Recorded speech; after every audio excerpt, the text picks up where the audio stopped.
As soon as you attach a machine to the internet, it comes under almost immediate and constant attack by automated scanners.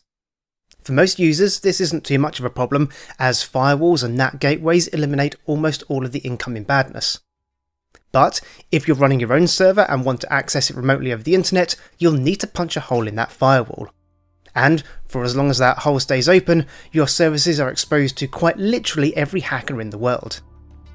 Hi there, I'm Andy, and in this video we'll be looking at how to defend against brute force attacks against Linux hosted services using Fail2Ban.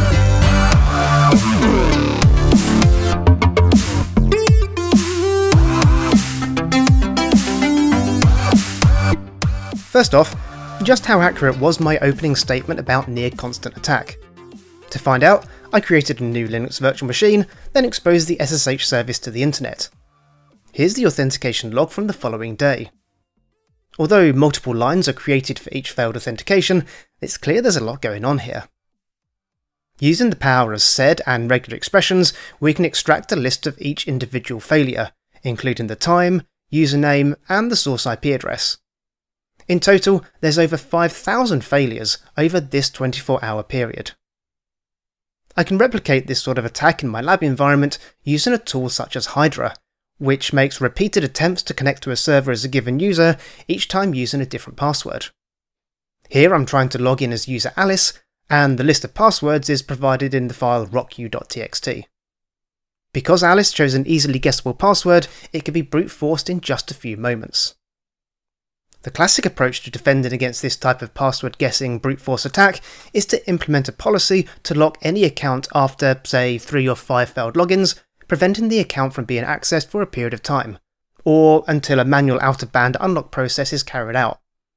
But this has two major drawbacks. First, locking the account prevents the genuine user from accessing their account too. This can be intentionally weaponized by an attacker to create a denial of service for the user. Secondly, it can be ineffective against password spraying attacks, where instead of an attacker trying lots of passwords to log in as one particular user, they try a small number of particularly weak passwords across a wide range of accounts. So, instead of blocking the user, who let's not forget is the victim here, why not block the attacker instead? The log files, which are recording the failed logins, include the IP address of the attacker, so we have a way of identifying them. We just need a way of translating those logon failures into a block on the attacker's IP address. And that's exactly what Fail2Ban does. It constantly monitors log files for events indicating failed logins, and if certain limits are breached, it automatically creates a new block rule in the host's firewall which ignores all traffic from the offending IP address. Installation follows the usual process for the distro of Linux you're using. On this Ubuntu machine, I'm using apt install. A series of config files are created under etc Fail2Ban. We'll explore these in a bit more depth later in the video, but for a simple setup we're just interested in the jail.conf file. This contains a whole bunch of default settings for Fail2Ban, although as the comments advise, any local configuration should be defined in either the jail.local file or individual files under the jail.d folder. But let's go ahead and create a new jail.local file. Because jail.conf contains so many defaults already predefined, at a minimum all we need to do is specify that the SSH jail should be enabled. Once the config is saved, we just need to restart the Fail2Ban service for it to take effect. Now, if I rerun the simulated Hydra attack from earlier, it quickly fails with a connection refused message. Back on the targeted server, we can observe in the Fail2Ban log file that the attacker's IP address has been banned, and that a new rule now exists in the localhost firewall to drop any traffic destined for port 22 from the attacker's IP.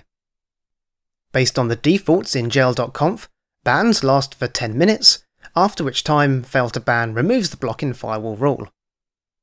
We can modify this duration in our own jail.local by setting the ban time parameter. Here I'm increasing it to 15 minutes. Other key parameters to tune include find time and max retry, which together define how many failed login attempts are needed within what time period in order to trigger a ban. The following config will search for 10 failed logins over a 30-minute period. There's some important trade-offs to be made when setting these parameters in order to minimise the impact on genuine users who are having a tough time remembering their password, whilst taking into account the evolving techniques of attackers. For example, the attacks I simulated earlier using Hydra work well for a quick demonstration, but don't really line up with the sort of behaviour we see in the wild. Going back to the authentication logs from my internet-connected machine, we can identify which IPs have generated the most failed logins using this command line foo. Note the top attacker IP address here with 75 failed logins over the past day. Let's examine the times of their activity. Even this most persistent attacker was only operating at about 3 or 4 attempts per minute. And this IP settled for 1 attempt every 5 minutes. So, whereas the simulated Hydra attack attempted to brute force a login as quickly as possible with hundreds of attempted logins per minute, these real-life attackers have dialed the aggressiveness all the way down so as to try and avoid tripping defensive measures. However, our updated config file of 10 failures in 60 minutes looks sufficient to detect and block these attackers. So far we've focused on blocking SSH access, but Fail2Ban has a lot more power hidden within its configuration. Files within the actions.d folder define a variety of different responses that can be triggered.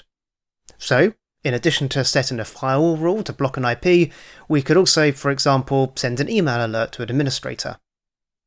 Also, the items in the filter.d folder are a set of regular expressions which identify authentication failure events from a huge variety of different log file sources, not just SSH. Here we see pre-made templates for MySQL, GitLab, Guacamole, and PHPMyAdmin to name but a few. And of course, you could also define your own custom filter patterns and actions too. Let me know in the comments if this is something you'd like to see more detail on in a future video.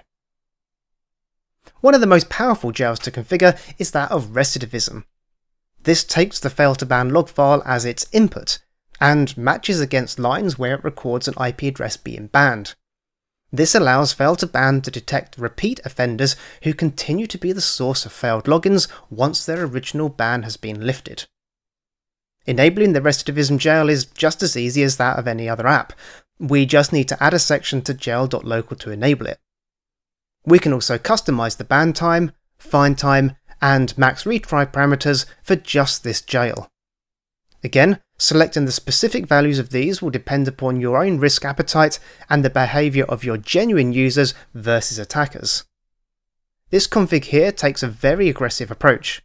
Any IP which has triggered 5 bans over a 7-day window will earn themselves a 1-year ban. In addition to blocking the IP, the addition of this final line also triggers an email to inform the system administrator, including whois information and relevant log file entries. There's plenty more configuration options available too, so do take a look through the jail.conf file for more examples. One final Fail2Ban feature we'll cover in this video concerns the situation where you have multiple users accessing your service via a single IP. Say due to NATs, or a proxy, or a bastion or jump server. If one user triggers a ban, then that ban applies to everyone else too. So that's where the ignore IP option comes in, which can be used to exempt certain addresses from being banned. As with all these options, you need to carefully consider the balance between defending against attackers and preventing disruption to genuine users. It should be pretty clear by now that if you run any server or VPS exposed to the internet, then you really should get Fail2Ban set up on it. But, however awesome it is, Fail2Ban does have its limitations in its ability to handle more advanced attackers. For example, one way for an attacker to circumvent IP address blocks is simply to change the IP address after each handful of authentication failures. This is fairly trivial with the availability of public clouds, and can be fully automated with infrastructure as code techniques. Similarly, an attacker with a large botnet at their disposal can use their compromised machines to participate in coordinated brute forcing efforts from a vast range of IPs. Looking back at the failed logins from my server, I find it a little too much of a coincidence that so many IPs were responsible for exactly 25 failures. whilst I haven't done the detailed analysis, I'd say it's a pretty good bet that these are probably all from the same threat actor who has access to a wide range of IPs in order to launch their attacks from. And then of course there's IPv6. Even a home user gets allocated a /64 address space at a minimum. That's 18 billion individual addresses. More than enough to undertake some serious brute forcing and use a unique source address for each attempt. For now, simply blocking all IPv6 could be the most viable route to defend against this unless you've got a specific requirement to support it. And as for the abuse of clouds or botnets, well, again, it comes down to tuning your detection and blocking parameters to strike a good risk balance for your particular scenario. You're never going to be able to block every attempted unauthorized access, but if you can make yourself a significantly more challenging target than your internet neighbours, then the majority of opportunistic attackers will just not waste their time on you and move on to someone else. But that's all for this video. If you found it useful, please do leave a like and consider subscribing for more of this sort of content. Let me know in the comments if you have any questions or a good idea of what topic I should cover next. I'll see you next time.